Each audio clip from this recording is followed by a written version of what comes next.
Olá, sejam todos bem-vindos ao canal Biociência na Prática. Eu sou a professora Dani e preparei essa videoaula para te apresentar o tema taxonomia e sistemática. Vamos começar? Linneu é considerado o pai da classificação natural dos seres vivos e foi com ele que se deu início aos estudos em relação à classificação, à taxonomia e à sistemática dos seres vivos. Em 1853, Linneu propôs o agrupamento dos seres vivos em dois grupos, reino plantar e reino animal.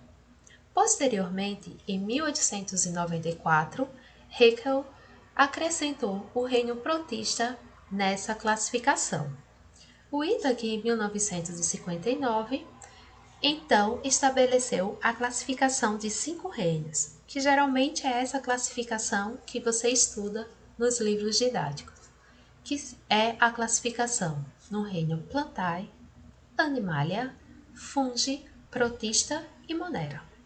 Wetzel, em 1977, então estabelece uma classificação baseada em 6 reinos, onde nós vamos ter aí a divisão do reino Monera em Archaeobacteria e Eubacteria. Para a gente entender um pouco melhor, vamos estudar as categorias taxonômicas, que são reino, filo, classe, ordem, família, gênero e espécie. Nossa, é difícil aprender essa sequência? Não é não. Vamos lá? Decora essa sigla aí comigo. Reficofage. Reficofage. Vamos novamente? Ré de reino, Fi de filo, C de classe, O de ordem, Fá de família, G de gênero, E de espécie. Agora ficou fácil, não foi? Então, vamos para o exemplo. Observem aqui as categorias taxonômicas do canis familiares, ou seja, daquele cão doméstico. Nós vamos encontrar dentro das categorias, começando pelo reino, uma grande diversidade de seres vivos que compõem o reino animal. À medida que nós vamos nos aproximando da espécie, esse grupo se torna mais próximo evolutivamente. Vamos entender. Reino animal, grande diversidade de indivíduos. Filocordata, ainda a diversidade é grande. Observem que agora nós vamos ver uma subcategoria, ou seja, subfilo vertebrado. Então, dentro dos cordados, nós vamos ter os vertebrados. Então, aí já deu uma diminuída, né? Já reduziu um pouco o número de indivíduos. Aí agora nós vamos falar apenas dos mamíferos na classe. Ordem carnívora, família Canidae. Ah, espera um momento. Família Canidae, isso mesmo. Observem que agora nós temos indivíduos muito próximos evolutivamente. Depois se segue o gênero Canis e, por último, a espécie. Linneu também contribuiu com a sistemática para a nomenclatura das espécies. Ele estabeleceu o que hoje nós chamamos de nomenclatura binominal. Primeiro, ele disse que o nome científico tinha que ser escrito em itálico, derivado do latim, onde o gênero deveria ter a primeira letra maiúscula, seguido então pelo seu epiteto específico, que é o nome da espécie propriamente dita. Então, no caso aqui do exemplo da abelha, Apis mellifera. Apis é o gênero, mellifera é o epiteto específico. O nome da espécie segue-se também o nome do seu identificador, ou seja, aquele primeiro pesquisador que fez a observação do ser vivo na natureza. Nesse caso, Linneu.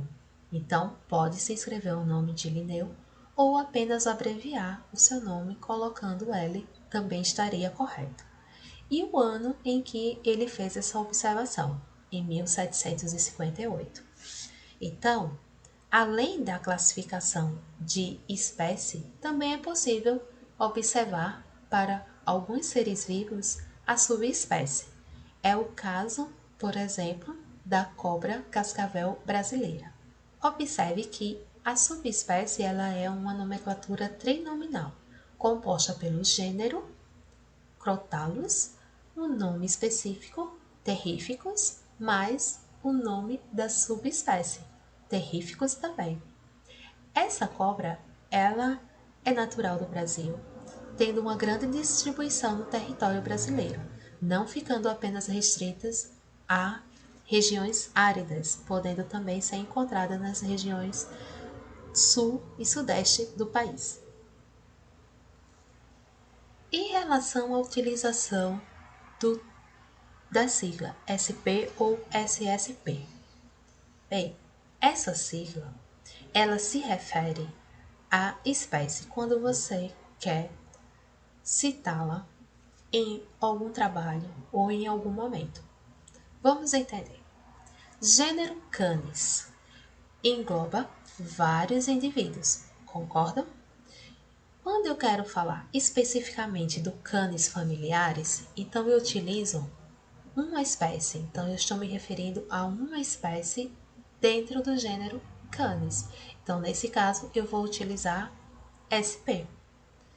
Quando eu quero falar várias espécies, duas ou mais espécies dentro desse gênero, quando eu quero fazer essa referência, então eu utilizo SSP. Lembrando que essa sigla não é escrita em itálico, tá bom? Então vamos lá. Agora é a hora de vocês pensarem junto comigo. Sistema de 5 reinos. O reino é a categoria superior da classificação científica dos organismos. Tá correto isso? Espera aí que eu vou te ajudar, tá bom? Sistema de 6 reinos. Olha, lembra só? Então, nós vamos ter uma divisão. As células, seres vivos que têm célula procariótica e seres vivos que têm célula eucariótica. Então, os procarióticos vão ser bactérias e arqueobactérias e os eucarióticos, os demais seres vivos. E agora, o reino é a categoria superior da classificação científica dos organismos? Se você deu o joinha, você não acertou. O erro não estava na questão de ser 5 reinos ou 6 reinos. O erro está no fato de dizer que o reino é a categoria superior, enquanto que na realidade a categoria superior é denominada domínio ou super-reino. Também pode ser chamado de império. Nessa categoria nós vamos encontrar as bactérias, né? O domínio bactéria, composto pelas eubactérias, que seriam as bactérias modernas, o domínio árquea, que são as bactérias primitivas, chamadas de arqueobactérias, e o domínio eucária, que vai então englobar o reino animal, vegetal, fungi e protista. Então nós vamos ter o que? Nós vamos ter um sistema de classificação baseado em 6 reinos e 3 domínios. Domínio bactéria, que inclui as eubactérias, domínio árquea, que inclui as arqueobactérias, e domínio eucária, animais, vegetais, fungos e protistas. Na prática, é mais ou menos isso aqui. À medida que nós vamos nos aproximando da espécie, vai diminuindo a variabilidade, ou seja, vai se tornando mais próximos os indivíduos que se agrupam dentro das categorias taxonômicas. Ou seja, se a gente analisar o maior taxon, que é o domínio eucária, isso para os usos americanos, tá? Então, domínio eucária são todos os eucarióticos, todo ser vivo que tem célula eucariótica. Aí nós vamos, reino, animal, todos os animais. Filo, cordata, todos os cordatos. Classe, mamália, todos os mamíferos. ordem carnívora, família Ursidae. Olha só, gente, da mesma forma que o Canis familiaris. O urso, quando a gente chega no taxon família, nós vamos ter indivíduos muito próximos evolutivamente. Então, isso vai ocorrer para muitas espécies. À medida que vai se aproximando do gênero, ordem, família e gênero, o nível de semelhança entre esses indivíduos vai aumentando. O gênero Ursus e a espécie, então, Ursus americanos. Vamos agora falar um pouquinho de filogenética. Então, observem que essas categorias, ela é baseada na semelhança morfológica, alimentação, reprodução. Porém, a filogenética leva em consideração também os dados moleculares para relacionar evolutivamente as diferentes espécies. Então, dessa forma, é possível construir o que a gente denomina de árvore filogenética ou cladograma.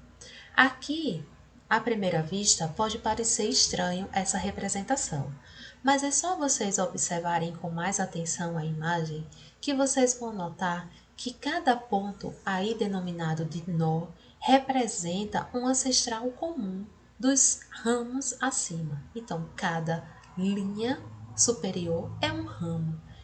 Cada ramo vai ter um ancestral em comum. Dentro desse conceito, o que está na base é o mais antigo e o que está no topo é o mais atual. Vamos observar a seguinte representação. Um grupo parafilético, então ele vai ser formado pelos indivíduos que vão estar ali presentes dentro do mesmo grupo do ramo, tá bom? Enquanto que o grupo monofilético, ele vai ter essa particularidade e vai se basear principalmente na origem comum de um ancestral. Então, aqui vocês observam essa classificação. Um exemplo de representação, então, taxonômica utilizando uma árvore filogenética. Então, aqui nós temos como poderia ser elaborado uma árvore filogenética baseado, então, dentro dos domínios bactéria, arqueo e eucária. Vamos fazer um resumo dessa aula? Nós vimos categorias taxonômicas, nomenclatura binominal, reinos e domínios e filogenética. Espero que vocês tenham gostado desse conteúdo. Procurem novas informações, utilize o livro didático, faça suas perguntas. Estou aqui para ouvi-los e até a próxima aula. Obrigada.